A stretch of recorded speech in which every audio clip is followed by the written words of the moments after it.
And welcome back to another video. दोस्तों आज की इस वीडियो में बात करने वाले ईवीएस मॉक टेस्ट 17 की, ठीक है। और 15 बाई 15 क्वेश्चन लाया हूँ और 15 में 15 आपको लाना है। चलिए वीडियो का स्टार्ट करते हैं। अगर चैनल पर नए तो प्लीज़ सब्सक्राइब कर लेना। और पहला क्वेश्चन यहाँ पे क्या कह रहा है वो देखते हैं कि ईवीएस के इंटीग्रेटेड अप्रोच का मुख्य उद्देश्य क्या है। विषय को अलग पढ़ाना, पर्यावरण विज्ञान, सामाजिक विज्ञान और धनात्मक परस्पर परस्पर क्रिया को जोड़कर सिखाना, केवल विज्ञान पर ध्यान देना, केवल पाठ्य पुस्तक पूरा करना।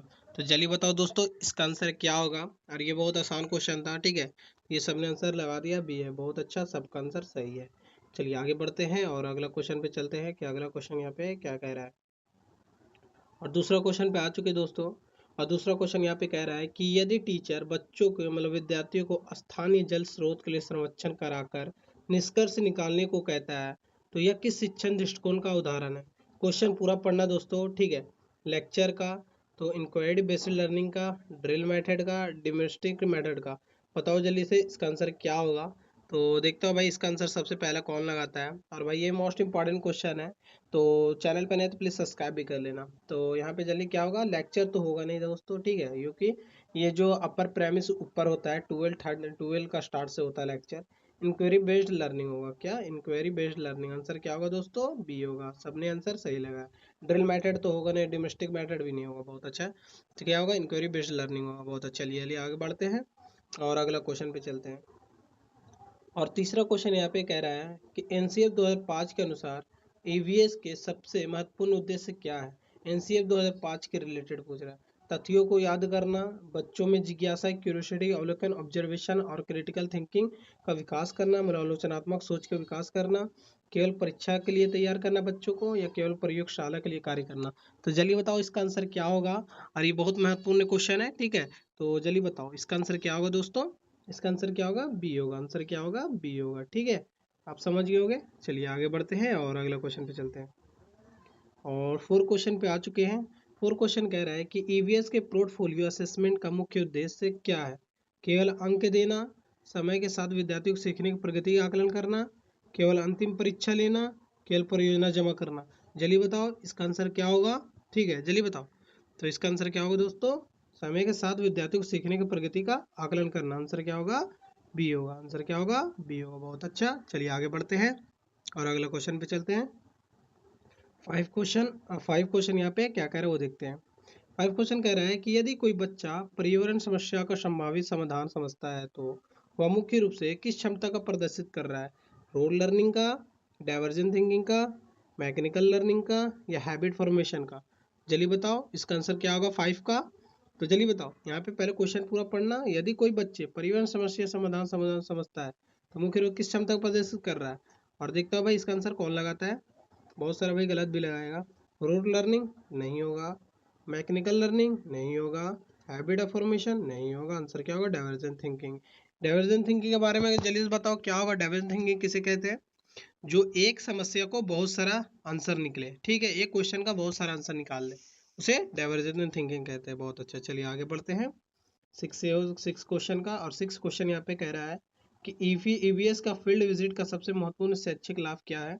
मनोरंजन कराना, वास्तविक जीवन का अनुभव अवधारणा पर निर्माण करना, केवल उपस्थित बढ़ाना, या गृह काम करना। जल्दी बताओ इसका आंसर क्या होगा। और सबको आंसर लगाना है, ठीक है, जल्दी बताओ। और देखते हैं इसका आंसर कौन लगाता है। तो इसका आंसर क्या होगा, बी होगा। आंसर क्या होगा दोस्तों, बी होगा, क्योंकि वास्तविक जीवन के अनुभव के अवधारण का निर्माण करना। इवेंट फील्ड विजिट कराता है बच्चों के लिए, ठीक है। ये बच्चों के लिए महत्वपूर्ण है। और ज़्यादा दूर भी फील्ड विजिट नहीं करा सकते हो आप। आपके जो भी स्कूल है उसके करीब होना चाहिए फील्ड विजिट में, ठीक है, ये भी ध्यान रखना आप। चलिए आगे बढ़ते हैं। ये सब पैडागोजी का कंटेंट है दोस्तों, क्योंकि जो सितंबर में आपका एग्जाम है ये मोस्ट इंपॉर्टेंट क्वेश्चन आपके लिए। यहाँ पे कह रहा है कि निम्न में से कौन सा प्रश्न हाई ऑर्डर थिंकिंग स्किल के लिए सबसे अधिक बढ़ा देता है। जल के तीन स्रोत लिखिए।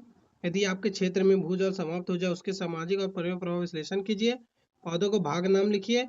पशुओं का नाम लिखिए। जल्दी बताओ 5 पशुओं का नाम। ये तो डाइवर्जेंट थिंकिंग नहीं है, कन्वर्जेंट थिंकिंग है। ये भी है, ये नहीं होगा, ये भी नहीं होगा, ये भी नहीं होगा। तो आंसर क्या होगा दोस्तों, बी होगा, ठीक है। ये भाई याद रखना, आप सब क्या करते हो, बड़ा ऑप्शन देखते हो आंसर लगा देते हो। ऐसा कभी नहीं करना, पहले क्वेश्चन पूरा पढ़ना। बट 90% 80% समझ लो कि बड़ा क्वेश्चन सही होता है, बट ऐसा नहीं करना। आप पहले क्वेश्चन पूरा पढ़ लेना, उसके बाद आंसर लगाना आपको। ठीक है। चलिए आगे बढ़ते हैं 8 क्वेश्चन का। और 8 क्वेश्चन यहाँ पे क्या कह रहा है वो देखते हैं। 8 क्वेश्चन कह रहा है कि ईवीएस के शिक्षण कंसेप्ट मैपिंग का मुख्य उद्देश्य क्या है? चित्र बनवाना, अवधारणा के बीच संबंध समझना, उत्तर याद करना, केवल नोट्स बनवाना।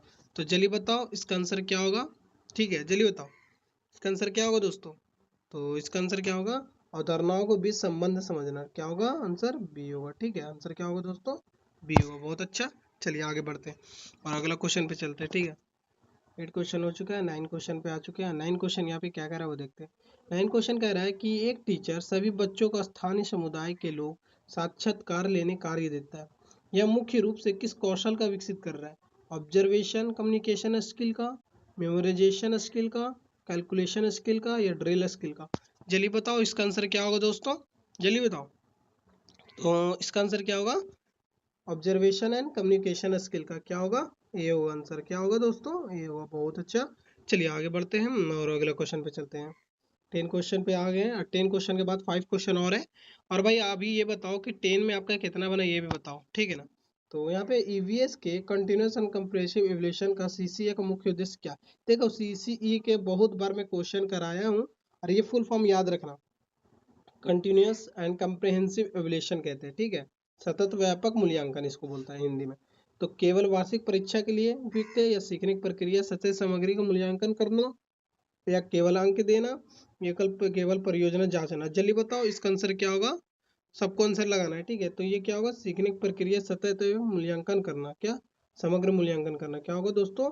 बी होगा। ठीक है, क्या होगा? बी होगा। बहुत अच्छा। चलिए आगे बढ़ते हैं और 11 क्वेश्चन देखते हैं कि 11 क्वेश्चन यहाँ पे क्या कह रहा है। 11 क्वेश्चन पे आ चुके हैं और 11 क्वेश्चन कह रहा है कि ईवीएस के अनुसार बच्चे पूर्व अवधारणाओं प्री कंसेप्चुअल महत्वपूर्ण क्यों है? बताओ। प्री कंसेप्चुअल बताओ, जल्दी बताओ। उन्हें अनदेखा करना, नए अवधारणाओं को निर्माण आधार बनाते हैं, वे सीखने में बाधा है या उनके मूल्यांकन में संबंध नहीं है। तो जल्दी बताओ इसका आंसर क्या होगा दोस्तों। ठीक है, पूर्व अवधारणा के बारे में। तो इसका आंसर क्या होगा? बी होगा। नए अवधारणाओं का निर्माण के आधार बनाती है। क्या होगा? बी होगा। आंसर क्या होगा? बी होगा।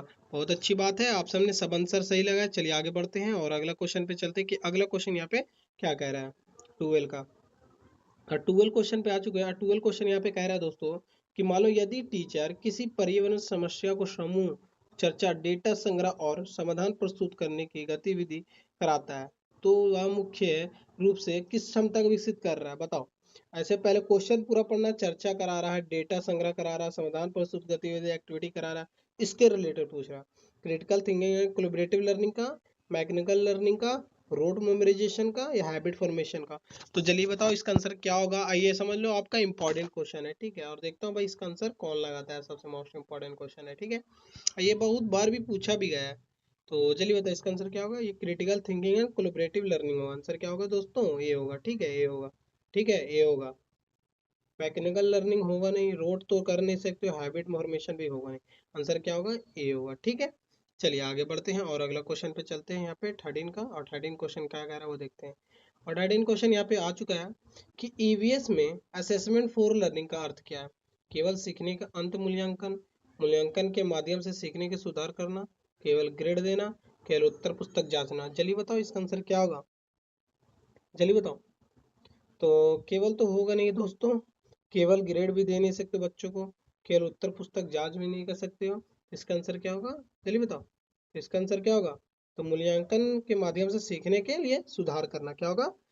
मूल्यांकन के लिए माध्यम से सीखने में सुधार करना, तभी बच्चे असेसमेंट फॉर लर्निंग। देखो असेसमेंट फॉर लर्निंग होता है, एज लर्निंग होता है, और क्या होता है? ऑफ लर्निंग होता है। ठीक है, ऑफ लर्निंग नेगेटिव होता है, ठीक है, याद रखना।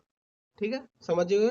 चलिए आगे बढ़ते हैं। फॉर्मेटिव असेसमेंट, फोर बोलेगा तो फॉर्मेटिव असेसमेंट, एज बोलेगा तो फॉर्मेटिव असेसमेंट में आता है, ऑफ बोलेगा तो समेटिव असेसमेंट में आएगा। ठीक है, ये आप समझ गए होंगे। चलिए आगे बढ़ते हैं और अगला क्वेश्चन पे चलते हैं। एंड 14 क्वेश्चन पे आ चुके हैं। 14 क्वेश्चन यहाँ पे कह रहा है कि समावेशी ईवीएस के टीचर की सबसे उपयुक्त भूमिका क्या है? सभी विद्यार्थियों को समान कार्य देना, विभिन्न आवश्यकता के अनुसार विधि शिक्षण अवसर उपलब्ध कराना, या केवल तेज विद्यार्थी पर ध्यान देना, या दिव्यांग बच्चों विद्यार्थी को अलग से कक्षा में चलना। जल्दी बताओ इसका आंसर क्या होगा। ये बहुत अच्छा क्वेश्चन है, ठीक है, जल्दी बताओ। जल्दी बताओ इसका आंसर क्या होगा दोस्तों। तो विभिन्न आवश्यकता के अनुसार विधि शिक्षण अवसर उपलब्ध कराना, आंसर क्या होगा, बी होगा दोस्तों। ठीक है, आंसर क्या होगा, बी होगा। बहुत अच्छा, चलिए आगे बढ़ते हैं और अगला क्वेश्चन पे चलते हैं कि अगला क्वेश्चन इस प्रैक्टिस सेट का लास्ट क्वेश्चन है। ठीक है, ये PYQ है और इस प्रैक्टिस सेट का लास्ट क्वेश्चन पे आ चुके हैं। और लास्ट क्वेश्चन यहाँ पे कह रहा है दोस्तों कि सीटेट के अनुसार ईवीएस शिक्षण का महत्वपूर्ण संकेत क्या है। विद्यार्थी को केवल याद करना, पर विद्यार्थी को समस्या समाधान विश्लेषण वास्तविक जीवन के लिए उपयुक्त कर सके, केवल अधिक अंक प्राप्त करना, या शिक्षक पूरी व्याख्या देता है। जल्दी बताओ इसका आंसर क्या होगा। और भाई आपको इसका आंसर क्या करना है, ठीक है, इसका आंसर आपको क्या करना है, कमेंट में बताना है। ठीक है, कमेंट में बताना है। तो अगर चैनल पे नए तो प्लीज सब्सक्राइब भी कर लेना, और 15 में कितना है ये भी बताओ। ठीक है, आपको वीडियो कैसा लगा, ये भी अच्छा लगा तो प्लीज सब्सक्राइब करना और दोस्तों को भी शेयर कर देना। मिलते हैं फिर एक नेक्स्ट टॉपिक के साथ, क्योंकि भाई आपका ज़्यादा टाइम नहीं है। ठीक है, जितना प्रैक्टिस करोगे उतना आपके लिए अच्छा है। ठीक है, चलिए मिलते हैं फिर एक नेक्स्ट वीडियो फ्रेंड। तब तक के लिए टेक केयर, बाय बाय।